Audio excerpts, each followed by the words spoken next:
دنیا بھر کے کام کرنے کے لیے وقت ہے، نیٹ پہ گھنٹے گھنٹے بیٹھے رہتے ہیں، پوری رات گزار دیتے ہیں۔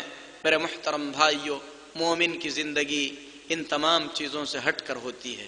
مومن قرآن کی تلاوت کرتا ہے، جب لوگ سو رہے ہیں اس وقت تہجد کی نماز پڑھتا ہے، اپنی زبان سے مومن ہوتا ہے، اپنے اخلاق سے مومن ہوتا ہے، اپنے عادات سے مومن ہوتا ہے۔ تو نبی پاک صلی اللہ علیہ وسلم نے فرمایا کہ اس شخص کے لیے جنت کے وہ کمرے ہیں جو شخص رات میں جب لوگ سو رہے ہیں تو اٹھ کر تہجد پڑھتا ہے، نماز پڑھتا ہے۔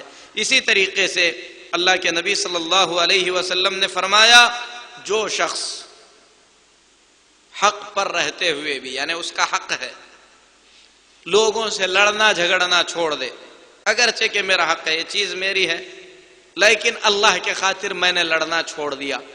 اللہ کے نبی صلی اللہ علیہ وسلم فرماتے ہیں ایسے شخص کے لیے جنت کے کنارے میں ایک گھر کی میں گارنٹی دیتا ہوں، میں ضمانت دیتا ہوں۔ چھوٹی چھوٹی بات پر ہم الجھ پڑتے ہیں، لڑتے ہیں، بیکار کی بحث مباحثہ کرتے ہیں۔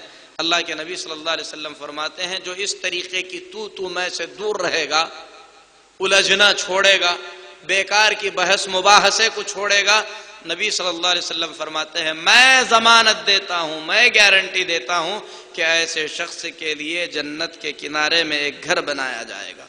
اور جو شخص جھوٹ بولنا چھوڑے گا، اگرچہ کہ جھوٹ مذاق میں ہی کیوں نہ بول رہا ہو، حقیقت نہیں ہے، کسی کو نقصان پہنچانے کے لیے نہیں، جوکنگ کے لیے، ہنسانے کے لیے، مذاق کرنے کے لیے جھوٹ بولنا چھوڑ دے گا، اللہ کے نبی صلی اللہ علیہ وسلم فرماتے ہیں جنت کے بیچ کے حصے میں ایک گھر کی میں ضمانت دیتا ہوں۔ یہ اپریل آتا ہے، دوسروں کا دیکھا دیکھی ہم بھی سب کو اپریل فول کرتے ہیں، جھوٹ بولتے ہیں، اللہ تعالیٰ کے غضب کے، اللہ کے غصے کو دعوت دیتے ہیں۔ اسی طریقے سے مذاق میں کسی کو پریشان کرنے کے لیے جھوٹ بولتے ہیں، یہ عادت بھی صحیح نہیں ہے۔ اللہ کے نبی صلی اللہ علیہ وسلم فرماتے ہیں جو ایسی عادت چھوڑے گا جنت کے بیچ میں ایک گھر کی ضمانت میں دیتا ہوں۔ اسی طریقے سے اللہ کے نبی صلی اللہ علیہ وسلم فرماتے ہیں جنت کے اونچے درجے میں ایک گھر کی ضمانت، ایک گھر کی گارنٹی میں ایسے آدمی کو دیتا ہوں جس کے اخلاق اچھے ہو جائیں، اسلامی اخلاق ہو جائیں، اللہ والوں کے اخلاق ہو جائیں، کسی کو نقصان نہ پہنچائے، اچھے کام کرے، اچھے اخلاق کو اپنائے، ایسے شخص کے لیے نبی صلی اللہ علیہ وسلم نے جنت کی ضمانت دی ہے۔ یہ ابو داؤد کی صحیح حدیث ہے۔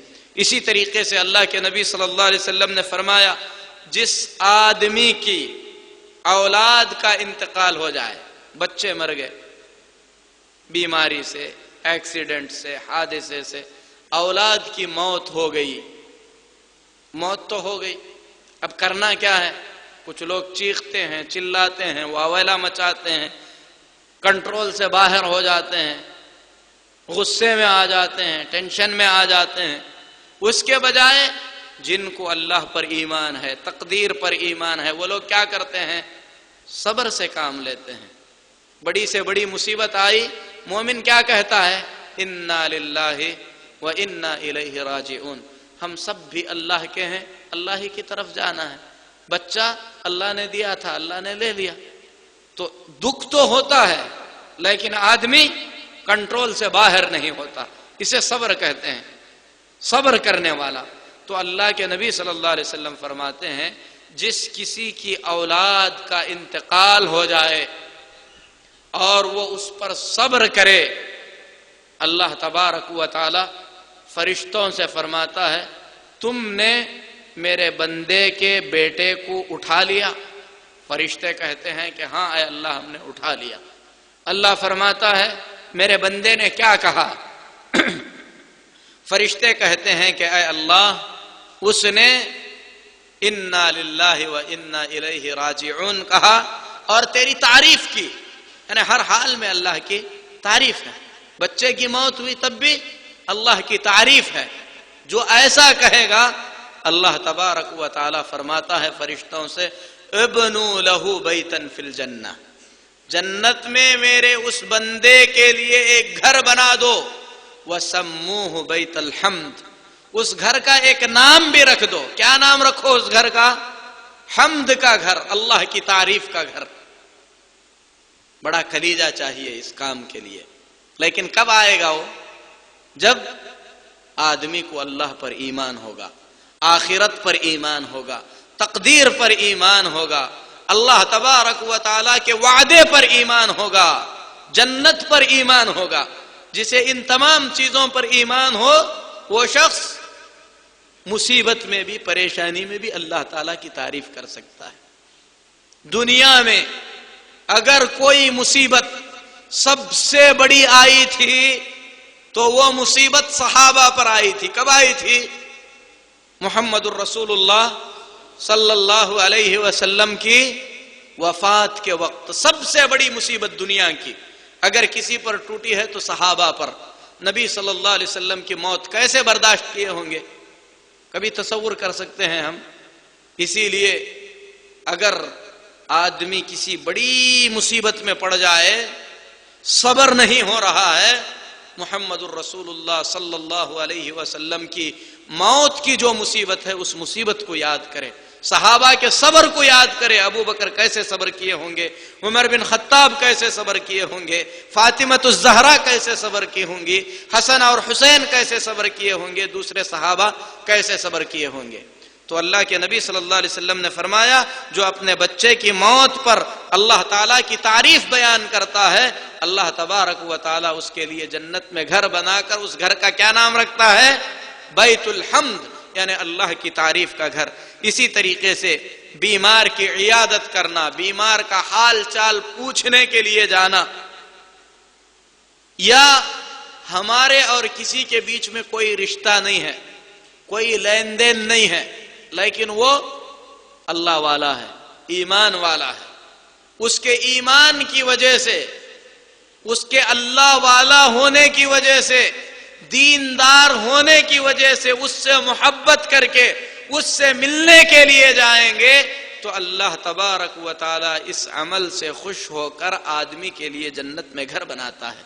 اللہ کے نبی صلی اللہ علیہ وسلم فرماتے ہیں من عاد مریضا، جو کسی بیمار کا حال پوچھنے کے لیے جائے، او زار اخا له فی اللہ، یا اللہ کے لیے کسی بندے سے محبت کرتے ہوئے اس کی زیارت کرنے کے لیے جائے، اس کا حال چال پوچھنے کے لیے جائے، ناداہ منادن، اللہ کی طرف سے پکارنے والے فرشتے پکار کر کہتے ہیں بِأَن طِبْتَ، کہ تو اچھا کام کر رہا ہے، وَطَابَ مَمْشَاكَ، تیرا چل کر آنا اچھائی کے لیے ہے، وَتَبَوَّأْتَ مِنَ الْجَنَّةِ مَنزِلًا، اور جنت میں تیرے لیے اللہ نے گھر تیار کر رکھا ہے.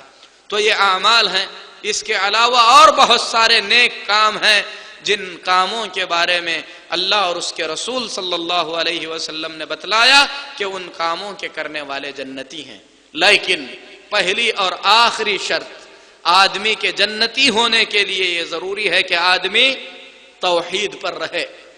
توحید پر نہ رہتے ہوئے شرک میں مبتلا ہو کر دنیا بھر کے اچھے کام آپ کریں گے، اللہ نے فیصلہ سنا دیا کہ ان کے اعمال راکھ کے مانند ہیں. راکھ سمجھتے ہیں؟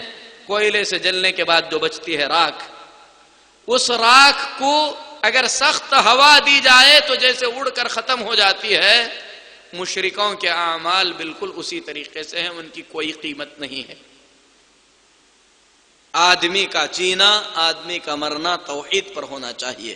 اسی لیے اللہ کے نبی صلی اللہ علیہ وسلم نے فرمایا من کان آخر کلامہ من الدنیا لا الہ الا اللہ دخل الجنہ، جو شخص اس دنیا سے جاتے جاتے لا الہ الا اللہ کہتے ہوئے جائے گا، ایسے شخص کا ٹھکانہ اللہ جنت میں بنائے گا. لیکن کسے ملے گی یہ قسمت؟ کون خوش قسمت ہے جسے موت کے وقت لا الہ الا اللہ کہنے کی توفیق ہوگی؟ جو شخص اپنی زندگی میں ایک اللہ کی عظمت کو سمجھ کر، ایک اللہ کی عبادت کرتے ہوئے، غیر اللہ کی عبادت سے براءت کا اظہار کرتے ہوئے زندگی گزارے گا، ایسے نیک اور موحد انسان کو اللہ تبارک و تعالی موت کے وقت لا الہ الا اللہ کہنے کی توفیق دے گا۔ اللہ سے ہم دعا کرتے ہیں اللہ تبارک و تعالی ہم تمام کو توحید پر زندہ رکھے، اہل جنت کے اعمال کرنے کی اللہ ہمیں توفیق دے، جنت الفردوس میں اللہ تعالیٰ اپنے فضل و کرم سے ہم تمام کو مقام اور مرتبہ عطا فرمائے، جہنم سے اللہ تعالیٰ ہم تمام کی حفاظت فرمائے۔ اقول قولی ھذا واستغفر اللہ لی ولکم ولسائر المسلمین فاستغفروہ انہ هو الغفور الرحیم۔